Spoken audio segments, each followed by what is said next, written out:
At syempre, JC, patuloy pa rin ang pag-update sa atin at pagbigay ng balita at informasyon sa mga boss natin ngayong umaga tungkol nga dito sa sitwasyon ng itong ang nadulot ng Typhoon Yolanda. At ngayon, hindi lang ligtasan at seguridad ang ating tinututukan, pati na rin ang presyo ng bigas at ang pagdidistribute nito. So this morning, para bigyan po tayo ng impormasyon tungkol dyan, makasama po natin mula sa Public Affairs ng NFA, Director Rex Esto Perez. Good morning, Director. Good morning, Diane, at good morning, JC. Director, siguro umpisahan natin, diretso na, no?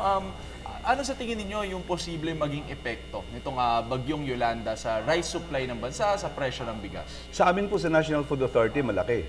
Dahil unang-una, ang aming inventory ay dapat mapanatili natin. Pero sa ngayon nangyayari, meron tayong nabasang bigas doon sa Tacloban, mga 16,000 bags yun.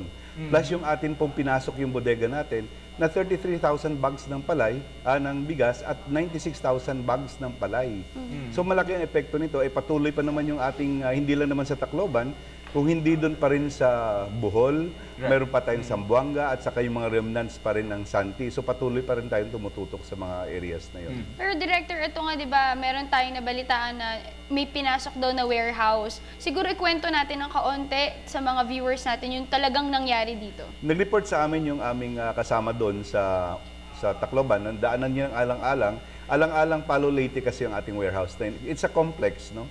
Meron tayong duplex warehouse at malaking GID warehouse natin na yung capacity niyan mga 300,000 bags, whether it's rice or palay. So nung Monday morning na balita natin sa ating mga kasama doon na maraming tao at naghahakot ng bigas at merong mga sasakyan.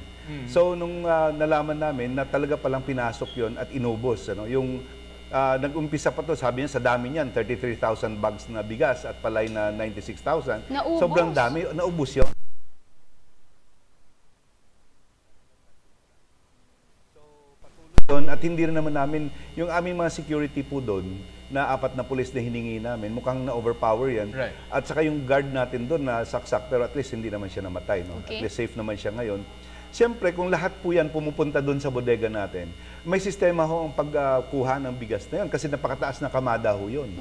Nung kinukuha nila yung ilalim noon, siyempre titibag yun, babagsak yung kamada, tumama sa wall at nadaganan yung ating mga kababayan doon na kasama sa nangunguha. As of yesterday, ang report sa atin, hindi lang 8, no? 14 yung nadaganan nung pader na bumagsak dahil binagsakan ng ating kamada. So sana, sabi namin, kung nakuha man yun, kasi as reported yesterday, lahat ang laman ng bodega na yun, spare parts, lahat po, sako na walang laman, lahat yun kinuha po yun. Yung aming timbangan na napakabigat noon, yung baskula na natangay din po yun. Ang sabi namin, saan ba dinala ito? Nakikita nila na nakahilera doon sa mga daan, at sabi namin, pwede bang i-retrieve yun? Hindi po, mas mahirap.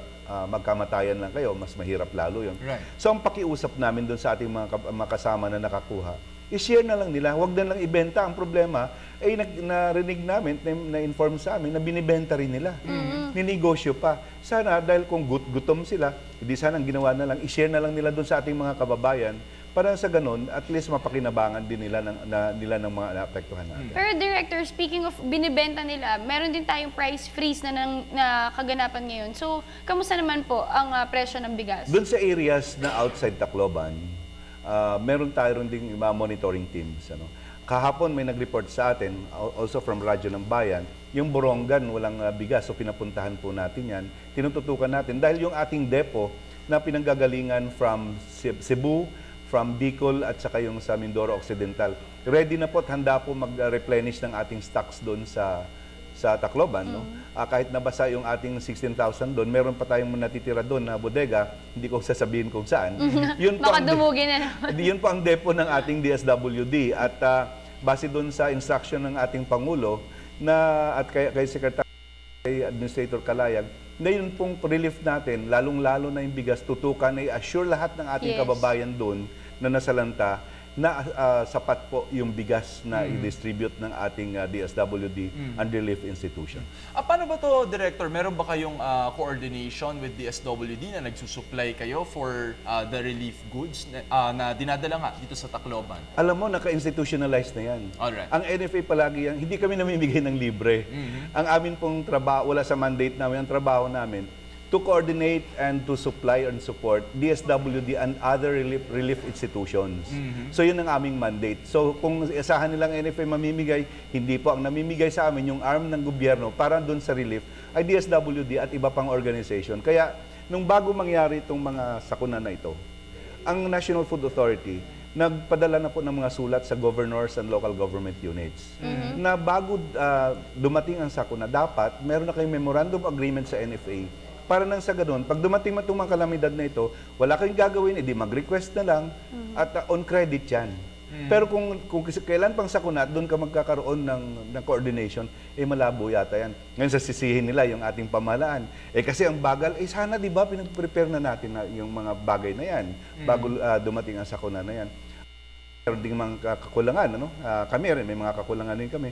Pero walang magagawa tayo kundi magtulong-tulong pa kaysa magsiraan at magsisihan. Totoo, wala nang magagawa ngayong sisihan lalo na sa oras ng ganitong klaseng kalamidad na talaga nga namang mismo kahit yung US sinabi nila kapag hindi din sila ganun ka-prepare sa lakas ni Yolanda. So ngayon magtulong-tulong na lang tayo lahat. Pero ngayon, Director, ano bang message mo or reminder mo dun sa mga taong nagpa-panic buying? Kasi talagang ngayon lahat sila takot na maubusan at mawalan ng bigas at pagkain. Yung atin pong Maasin Leyte, yun yung ating command center ngayon, no? Dahil naapektuhan din yung opisina natin doon sa Tacloban.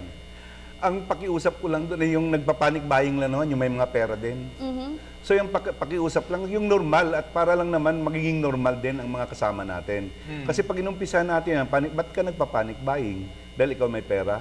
Paano naman yung kapwa mo? Mukhang mahirap din yata yun. Hindi ka ba nakokonsensya doon? Dapat i-share natin. I-share na lang po. Kapag ba merong panic buying, Director, maapektuhan ba yung presyo? Tama po yan. Kasi ang supply mo maapektuhan. Pag naapektuhan yung supply mo, maapektuhan yung presyo. Yun ang iniiwasan natin kahit mga lean months natin dito sa buong Pilipinas. Na yung pakiusap natin, huwag kayong mag-panic buying. Masisira yung supply, masisira yung presyo. Pero Director, ang pangamba ng lahat, enough naman po ang supply ng bigas. Hindi po tayo, walang shortage. Dapat ang supply natin, lalong-lalo na doon sa ating mga sinalanta. Huwag kayong problema. Andyan po yung ating pamahalaan na palaging tumitingin sa inyo. Hindi lamang NFA. May mga convergence areas tayo, convergence points na kami nagtutulungan. Wala kaming laglagan, hindi namin sinisisi ang lahat. Kung hindi tayo lang din yun. At ang pamahalaan po ay mangunguna po dyan. Alright. Okay, so Director, baka gusto niyo magbigay ng mensahe para sa ating mga tagapanood na yun nga, meron pang ibang worries or iniisip pa kung ano yung ginagawa ng NFA. Ngayon po malalaman natin kung ano ang tunay na Pinoy. Malaman natin ang tunay na Pinoy kung nagtutulungan at hindi ho nagsaswapangan. Yan po ang resulta kung magpa-panic buying ka. Pagpasensya na natin po yung pinasok ang bodega ng NFA. Inakyat yung barko. Pero kung meron kayo, ibahagi ho ninyo. Yan naman ang ginagawa ng lahat. Tayo mga Pinoy, kayang-kaya nating bumangon. Okay, Alright, thank you so salamat, much. Director. At yan si Director Rex Esto Perez mula sa National Food Authority.